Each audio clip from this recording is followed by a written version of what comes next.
Depuis 1993, un professeur américain de relations internationales qui enseigne à Harvard, du nom de Samuel Huntington, défend la thèse suivante. Selon lui, nous serions passés d'un monde bipolaire, divisé par la fracture idéologique Est-Ouest, à un monde dans lequel les conflits auraient pour principal moteur l'affrontement des civilisations. D'ailleurs, à l'époque où il publiait cette thèse, Huntington expliquait notamment le rejet de la candidature chinoise à l'organisation des JO au profit de Sydney par des raisons de civilisation. Or, comme vous le savez, depuis, la candidature de Pékin a été retenue au détriment de Paris. Et bien pourtant, la théorie de Huntington a toujours autant de succès, et même plus, depuis les attentats du 11 septembre 2001. Alors je vous propose de soumettre cette thèse du choc des civilisations à l'épreuve des cartes, de l'histoire et à l'épreuve des faits. Voici comment se présente le monde dans la thèse du professeur Huntington.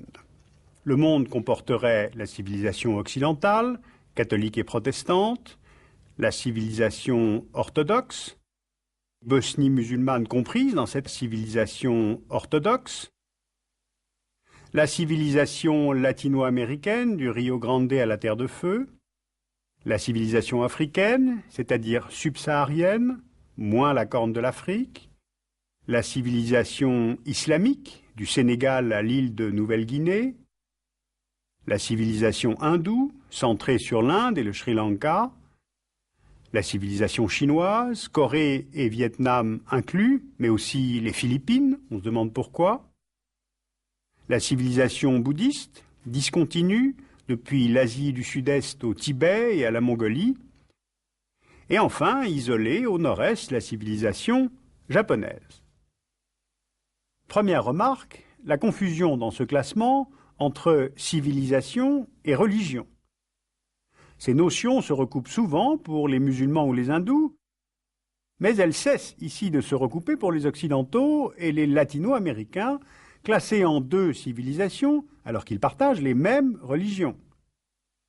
C'est donc à partir de ce classement discutable que Huntington et désormais de nombreux experts politiques à Washington voudraient expliquer les conflits actuels et à venir, avec en particulier des conflits, je cite, de culture entre monde occidental et monde islamique et des conflits économiques entre monde occidental et monde asiatique. Fin de citation.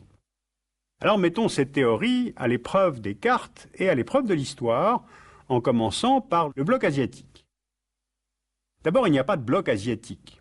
Sans faire un cours d'histoire de l'Asie, je vous rappelle que les contentieux y sont toujours très nombreux et se nourrissent, par exemple, des vieilles tentatives de domination birmane sur les Thaïs, des Thaïs sur les Khmers qui ont été occupés par les Vietnamiens, des Vietnamiens qui ont eux-mêmes été envahis par les Chinois qui avaient été battus par les Japonais qui avaient aussi colonisé la Corée. D'ailleurs, il suffit de constater la faiblesse de la coopération régionale en Asie sur le plan militaire comme économique pour comprendre qu'il n'y a pas de solidarité asiatique. Rappelons aussi qu'au moment où Huntington élaborait sa théorie, on parlait beaucoup de valeurs asiatiques.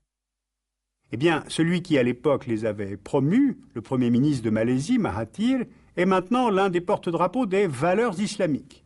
Parce qu'aujourd'hui, elles lui permettent de rester au pouvoir grâce au soutien des Malais musulmans, les priboumis. Eh bien, cela s'appelle être politiquement opportuniste. Quant au choc Occident-Asie, rappelons qu'il y a une très grosse communauté asiatique en Amérique du Nord, que les États-Unis investissent massivement en Chine, et qu'en sens inverse, le Japon détient une partie des bons du Trésor américain, et ce depuis très longtemps. Eh bien, ça s'appelle une communauté d'intérêts. Passons maintenant à la civilisation islamique, pour constater que là non plus, il n'y a pas de bloc. Il y a une terre d'islam, oui, mais pas une civilisation islamique comme sur la carte de Huntington. En fait, le monde musulman s'est divisé dès la mort de Mahomet entre les sunnites et les chiites. Puis plus tard, ces deux courants se sont eux-mêmes divisés, comme entre les chiites du Haut-Décimain en Iran et druzes en Syrie et au Liban, ou entre les sunnites malékites et chafites en Afrique. Or, à chacun de ces courants, ses interprétations du droit, de la tradition, de la pratique. Et puis ce monde musulman est divisé entre plusieurs peuples qui sont parfois hostiles entre eux. D'abord, il y a les Arabes qui ne représentent, il faut s'en souvenir, que 20% des musulmans, et à l'intérieur même du monde arabe, des peuples et des chefs d'État qui se jalousent et se guerroient depuis leurs indépendances. Il y a aussi le monde turc, avec la Turquie elle-même, mais aussi les peuples d'origine turque vivant en Asie centrale, au Turkménistan, au Kazakhstan. Il y a le monde perse avec l'Iran, et les Tadjiks d'Asie centrale et ceux d'Afghanistan. Et puis il y a aussi les Pendjabis en Inde, les Javanais d'Indonésie, les Hui de Chine, les Pribumi de Malaisie. Autant de peuples que d'histoires, parfois conflictuelles entre elles. Alors passons justement à l'épreuve des faits, c'est-à-dire l'épreuve des guerres. Si l'on prend les conflits survenus ces dernières années, beaucoup ne répondent pas à cette lecture de guerre entre civilisations, tout simplement parce qu'il y a comme partout des conflits d'intérêts. Côté islam, entre 1980 et 1988, la guerre Irak-Iran a opposé les musulmans arabes et sunnites d'Irak aux musulmans perses et chiites d'Iran. Il y a eu aussi la guerre du Golfe de 1990-91, où dans cette coalition anti-Irak, des musulmans, comme les Égyptiens ou les Saoudiens, étaient les alliés des Occidentaux chrétiens. Les musulmans de Turquie ont fait la guerre aux musulmans d'Irak. En somme, le prix du baril de pétrole comptait bien plus que la solidarité de civilisations, de peuples ou de religions. Prenons maintenant le conflit soi-disant religieux entre chrétiens et musulmans aux Moluques. On oublie souvent de dire qu'avant d'être récupéré par certaines autorités religieuses à Jakarta, ce conflit opposait des communautés locales, y compris des musulmans entre eux. Même chose en Tchétchénie, où les autorités russes font passer leurs opérations militaires pour un conflit entre orthodoxes russes et musulmans tchétchènes. Or, ce dont il s'agit, c'est d'un conflit opposant l'intégrité de la Fédération russe aux ambitions d'indépendance tchétchène et qui se prolonge en nourrissant les intérêts à la fois de l'armée rouge et des mafias. Quant au conflit au Soudan, il est souvent présenté comme opposant des chrétiens et des musulmans. Or, sur le terrain, on voit qu'il s'agit de guerre de pouvoir et de territoire, et non pas de religion. Même chose d'ailleurs pour le conflit israélo-palestinien. Et puis on pourrait parler de la guerre récente et particulièrement meurtrière entre l'Érythrée et l'Éthiopie, ou de celle possible entre les deux Corées, ou même entre Chinois de Taïwan et Chinois du continent. Eh bien, passé ou futur, ces guerres n'obéissent pas à la thèse de Huntington.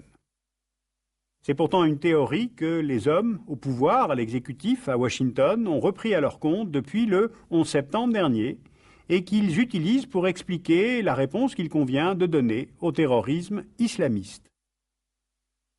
Pourquoi ?